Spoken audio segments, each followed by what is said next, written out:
Welcome to our channel. Today we how to start building a financial portfolio with Charles Schwab. Quick tutorial step by step clearly. To start building a financial portfolio with Charles Schwab, visit their official website. Click on the Open an Account button prominently displayed on the homepage. Choose the type of account you want to open based on your financial goals.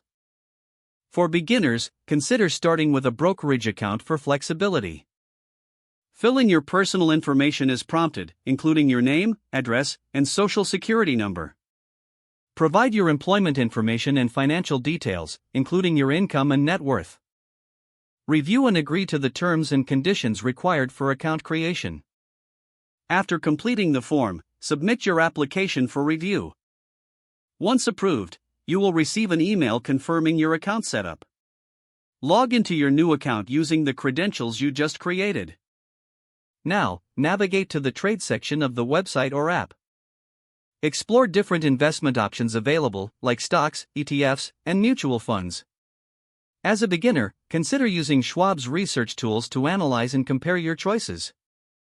Start by depositing funds into your account to begin investing.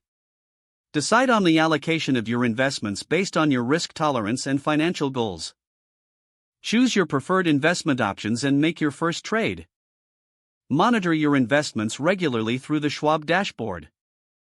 Adjust your portfolio as needed based on market conditions and personal financial changes. Consider setting up automatic contributions to grow your portfolio over time. Take advantage of Schwab's educational resources to deepen your investment knowledge. Regularly review your portfolio's performance to ensure it aligns with your long-term objectives. Stay informed about market trends to make informed decisions about your investments.